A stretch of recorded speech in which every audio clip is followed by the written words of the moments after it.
بسم اللہ الرحمن الرحیم۔ یہ ہے کام کی بات میں خوش آمدید۔ احباب عزیز وقار، آج ہم بات کرتے ہیں نماز قائم کیسے کی جاتی ہے اور رب سے جو ہم نے بات کرنی ہے اس کا طریقہ کار کیا ہے۔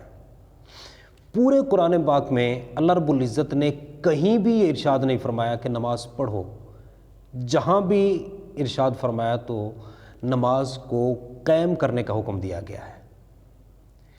اور نماز قائم کیسے ہوتی ہے؟ جب کوئی بھی چیز اس وقت قائم ہوتی ہے جب ہم اس کا مطلب سمجھتے ہیں، پہلے اسے سمجھتے ہیں پھر وہ چیز قائم ہوتی ہے۔ اور نماز عربی زبان میں ہے، ہم عجمی ہیں، ہمیں اس کے مفہوم کا پتہ نہیں ہوتا، ہم نے لفظ یاد کیے ہوئے ہیں، انہیں پڑھ کے ہم خوش ہو جاتے ہیں کہ ہم نے نماز پڑھ لی ہے۔ اور اتنے شاندار الفاظ ہیں نماز کے، اگر ہم ان کا مطلب سمجھ لیں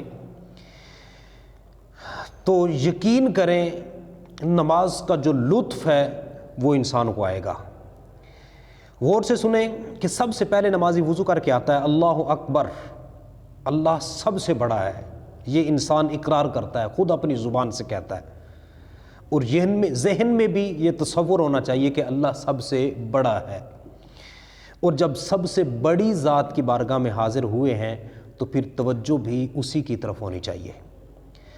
اب ہم ثنا پڑھتے ہیں اللہ اکبر کے بعد، تکبیر تحریمہ کے بعد۔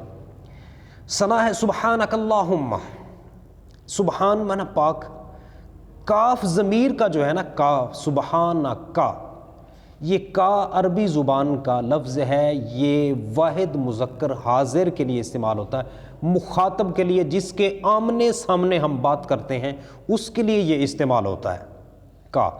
تو اللہ رب العزت نے جو ہمیں نماز عطا فرمائی ہے اس میں ثنا میں اللہ تبارک و تعالی نے پہلے جملے میں کا ضمیر خطاب کا لگا کے بتایا کہ اے نمازی یہ بھولنا نہیں کہ تو کس کے ساتھ مخاطب ہے، اپنے رب کے ساتھ۔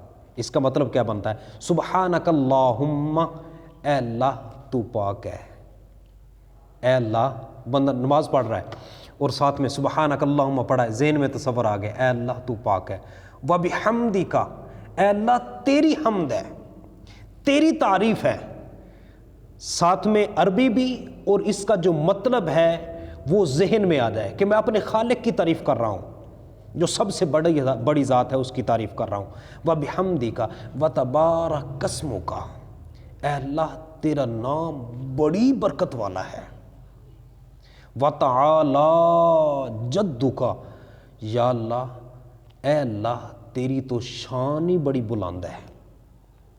اب دیکھیں سبحانک ایک کاف کتاب کا، وبحمدک دوسرا کاف کتاب کا، وتبارک اسمک تیسرا کاف کتاب کا، وتعالی جدک چوتھا کاف کتاب کا، ولا الہ غیرک، اے اللہ تیرے سوا کوئی عبادت کے لائق نہیں، پانچواں کاف کتاب کا۔ ثنا میں صرف اللہ رب العزت نے توجہ اپنی طرف کروانے کے لیے 5 مرتبہ کاف ضمیر خطاب کا ہمیں عطا فرمایا ہے۔ جس طرح کہ ہم کسی سے بات کرتے ہیں نا تو اپنی توجہ اس کی طرف، اس کی توجہ اپنی طرف کرنے کے لیے ہم بار بار اس سے مخاطب کرتے ہیں، کہتے ہیں میری طرف توجہ کرو۔ تو اللہ رب العزت نے یہ جو ہمیں ثنا عطا فرمائی ہے الحمد شریف سے پہلے جو پڑھی جاتی ہے، اس کا مطلب یہ ہے کہ نمازی یہ اپنے ذہن میں یقین کامل کر لے کہ میں اپنے رب سے بات کر رہا ہوں۔ جب یہ یقین کامل ہو جائے گا تو اب اعوذ باللہ بسم اللہ پڑھنے کے بعد نمازی جو ہے وہ سورہ فاتحہ پڑھتا ہے، جس کا مطلب بھی انسان کو آنا چاہیے۔ مختصر سا عرض کرتا ہوں، توجہ فرمائیں۔ فرمایا الحمدللہ رب العالمین، تمام تعریفیں اللہ رب العزت کے لیے بغیر کسی وصف کے۔ پہلے یہ فرمایا ساری تعریفیں اللہ رب العزت کے لیے۔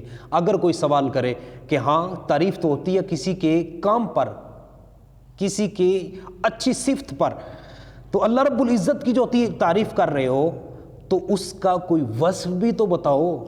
فرمایا رب العالمین، اتنا بڑا وصف ہے کہ وہ سارے جہانوں کا مالک ہے۔ رب کا معنی مالک، رب کا معنی پستی سے بلندی کی طرف لے جانے والا، رب کا معنی پالنے والا۔ تمام تعریفیں اللہ رب العزت کے لیے جو سارے جہانوں کا مالک ہے۔ بندہ یہ ذہن میں یہ تصور کرے کہ میں اپنے مالک کی بارگاہ میں حاضر ہوا ہوں، اپنے مالک سے میں بات کر رہا ہوں۔ پھر آگے اور وصف بیان کرتے ہوئے اللہ رب العزت نے ارشاد فرمایا، یوں کہنا ہے کہ رب العالمین الرحمن الرحیم، وہ رحمان بھی ہے، مہربان بھی ہے، رحم بھی کرنے والا ہے۔ جس کی بارگاہ میں تم حاضر ہو وہ صرف جبار اور قہار نہیں بلکہ مہربان بھی ہے، نہایت مہربان ہے۔ الرحمن الرحیم، پھر فرمایا کہ صرف سارے اس جہانوں کو پالنے والا ہے، مہربان ہے، رحیم ہے، رحم کرنے والا ہے۔ اور بھی کوئی وصف ہے؟ فرمایا ہاں، مالک یوم الدین، حساب کے دن کا مالک ہے۔ مالک تو ان دنوں کا بھی ہے اللہ رب العزت، لیکن قیامت کے دن کا ذکر اس لیے کیا کہ قیامت کا دن بہت ہی بڑا دن ہے، جس کی مقدار قرآن مجید فرقان حمید میں اللہ رب العزت نے ارشاد فرمایا، کان مقدارہ 50,000 سنہ، 50,000 سال کا دن۔ اس دن کا بھی مالک اللہ ہے۔ نمازی کہتا ہے مالک یوم الدین، پھر کہتا ہے ایاکا، کاف ضمیر خطاب کا پھر آ گیا، کہیں توجہ ہٹ نہ جائے، پھر یہ یاد دلوا دیا کہ تم اپنے رب سے مخاطب ہو، یوں کہو ایاکا نعبد، اے اللہ ہم تیری عبادت کرتے ہیں، وَإِيَّاكَ نَسْتَعِينُ، اور تجھ ہی سے مدد مانگتے ہیں۔ یہاں پر 2 کاف کتاب کے پھر، تیری عبادت کرتے ہیں اور تجھ ہی سے مدد مانگتے ہیں۔